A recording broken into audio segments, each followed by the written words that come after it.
किंवा दुसऱ्या एका केसमध्ये एक आजी होत्या, त्यांना जवळपास 17-18 वर्ष झोप लागत नव्हती. म्हणजे अगदी रात्रभर मिळून अगदी 1 किंवा 1.5 तास झोप मिळणं असा त्यांचा प्रॉब्लेम होता. आणि खरं सांगायचं तर खूप काहीतरी मेजर चिंता होती किंवा काळजी होती असं नव्हतं.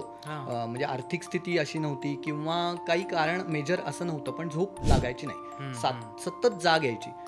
त्यांच्याबरोबर पण पुन्हा एकदा माहिती छान घेऊन, त्यांच्याबरोबर त्यांच्या वय लक्षात घेऊन, अशा सगळ्या लक्षात घेऊन त्यांच्यासाठी थेरपी डिझाईन केली.